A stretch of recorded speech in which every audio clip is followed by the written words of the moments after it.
অনেকের কানে আজান পৌঁছেছে, কিন্তু মসজিদে আসবে সে শক্তি নাই, কারণ সে হসপিটালে ভর্তি।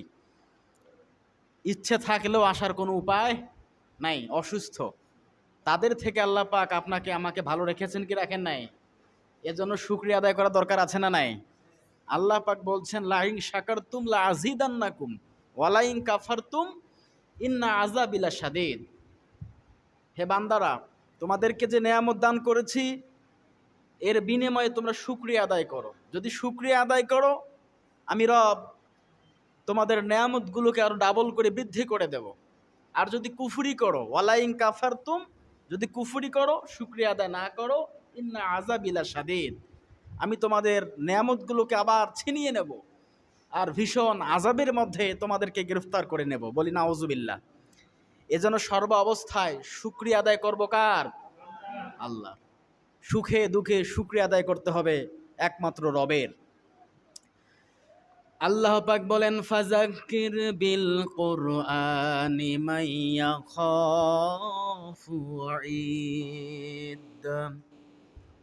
সূরা কাফ ২৬ নাম্বার পারার ৫০ নাম্বার সূরা ৩ নাম্বার উপর ৪৫ নাম্বার আয়াতের শেষের অংশে আছে। আল্লাহ পাক বলেন, হে নবী, দুনিয়ার মানুষ আপনার কাছে সমস্যা নিয়ে আসে, প্রশ্ন করে, জিজ্ঞাসা করে, আপনার কাছ থেকে উপদেশ গ্রহণ করে। হে নবী, যখন আপনি মানুষদেরকে উপদেশ দেবেন, পরামর্শ দিবেন, ওয়াজ নসিহত করবেন, বক্তব্য রাখবেন, ফাযাক্কির বিল কোরআন, অবশ্যই আপনি কোরআন দিয়ে মানুষদেরকে উপদেশ দেন। কথাকার আল্লাহ। একটু মনোযোগ দিয়ে শুনতে হবে, কারণ সব সময় তো সব আলোচনা হয় না। আমার আজকের জুমার আলোচনার বিষয় হচ্ছে, এই দুনিয়ার জমিনে আল্লাহ পাক রব্বুল আলামিনের কাছে আলেম কারা? আলেম কারা? আলেম কারা চেনার দরকার আছে না নাই? শুধু লম্বা পাঞ্জাবি, লম্বা টুপি, দাড়ি এসব দেখলে আলেম হওয়া যায় তা না। হ্যাঁ, এটা একটা আলেমের বৈশিষ্ট্য, আলহামদুলিল্লাহ। কিন্তু প্রকৃতপক্ষে আল্লাহর কাছে আলেম কারা, এ কথা আপনি আমি বললে হবে না। আল্লাহ পাক রব্বুল আলামিন কোরআন অনুযায়ী যে নির্দেশনা, যে নির্দেশ আমাদের দিয়েছেন, সেই ব্যক্তি হবে আলেম। ঠিক কি না? আমি গায়ের জোরে বলবো আমি আলেম হতে পারবো? আলেম হওয়া তো সহজ না। আল্লাহ পাক রব্বুল আলামিন যদি নবীকে বলে, হে নবী, যখন মানুষ আপনাদের কাছে আসবে, আপনার কাছে আসবে, তখন আপনি ফাযাক্কির বিল কোরআন, কোরআন দিয়ে মানুষকে বোঝান, কোরআন দিয়ে মানুষকে তাফসীর করে করে মানুষদেরকে উপদেশ দেন। এই কোরআন এখনো আছে না নাই? এখন নবী নেই, ইন্নাল উলামা ওয়ারাসাতুল আম্বিয়া। নবী নেই, কিন্তু নবীদের ওয়ারিস হচ্ছে আলিম ওলামাগণ। এই কোরআনকে ধারণ করে, বাহন করে আজ থেকে ১৪৫০ বছর পূর্বেও এই কোরআন ছিল, এখনো আছে। নবীর মতো যারা এই কোরআন প্রচার করবে, এটা নবীর দায়িত্ব। কথা বলেন ঠিক কিনা? আল্লাহ পাক বলছেন, আল্লাহর নবী বলেন, মান ক্বালা বিহি সাদাকা, যারা কোরআন দিয়ে কথা বলে এরা সত্য কথা বলে।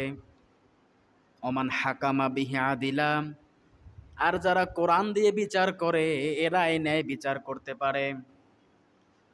ওমান আমিলা বিহি উজিরাম, আর যারা কোরআন দিয়ে দেখে আমল করে, ফাকাদ হুদিয়া ইলা সিরাতিম মুস্তাকিম, আমি রব্বুল আলামিন তাদেরকে হেদায়েতের উপরে রেখেছি। ওরাই কোরআনের আমল অনুযায়ী আছে, ওরাই আমি রবের ইহদিনাস সিরাতল মুস্তাকিমের পথে আছে। আল্লাহ রাসূল বলছেন। তাহলে কোরআন ছাড়া বাইরে কিছু হবে? হবে না।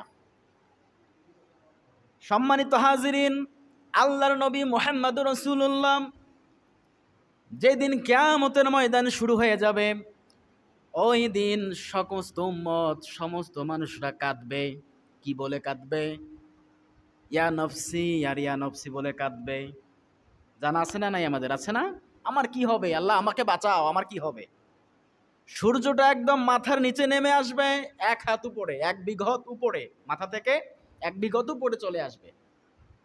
মাথার মগজগুলো গলে গলে টকবক করে নাকের ছিদ্র দিয়ে, কানের ছিদ্র দিয়ে প্রবাহিত হবে। আরশের ছায়া ব্যতীত সেই দিন কোনো ছায়া থাকবে না। সেই দিন সবাই বলবে ইয়া নফসি আর ইয়া নফসি। মাকামে মাহমুদে আমার আপনার নবী মুহাম্মদুর রাসূলুল্লাহ সিজদায় পড়ে কান্না করবে, বলবে রব্বি হাবলি উম্মতি, রব্বি হাবলি উম্মতি। হে আমার রব, আমার উম্মতের কি হবে? আমার উম্মতদেরকে বাঁচাও। আল্লাহ নবী সিজদায় পড়ে কান্না করবে। আল্লাহ পাক রব্বুল আলামিন জিব্রাইলকে পাঠিয়ে দেবেন, যাও আমার বন্ধুর কি হয়েছে দেখো। আল্লাহ পাক জানেন কি জানেন না? জানে, তারপরও পাঠিয়ে দিচ্ছে। হযরতে জিবরাইল আলাইহিস সালাতু ওয়াস সালাম আসবেন। হে নবী, মাথা তোলেন, কি হয়েছে বলেন। আল্লাহ পাক আমাকে পাঠিয়েছে, সমস্যার কথা বলেন, সমাধান হয়ে যাবে। আল্লাহ রসুল মাথা উত্তোলন করবে না, মাথা উত্তোলন করবে না, সিজদায় বলবে রব্বি হাবলি উম্মতি, ও মাবুদ আমার উম্মতের কি হবে? আমার উম্মতের ব্যাপারে যতক্ষণ না পর্যন্ত আমি ফয়সালা না পাবো, আমি রসুল কিন্তু মাথা উত্তোলন করব না। বলে আল্লাহু আকবার। আমরা সেই নবীর উম্মত। আল্লাহ পাক বলবেন, হাবিব দুনিয়ার জমিনে যখন আপনার মন খারাপ ছিল, তখন জিব্রাইলকে পাঠিয়ে দিয়ে আয়াত নাজিল করে আপনাকে আমি সান্ত্বনা দিয়েছিলাম।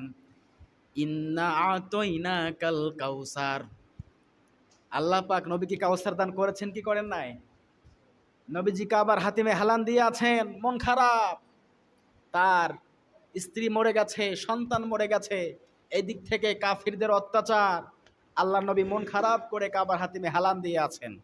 আল্লাহ পাক সান্ত্বনা দিচ্ছেন, ইন্না আতইনা কাল কাউসার, হ্যাঁ নবী আপনাকে আমি কাউসার দান করেছি।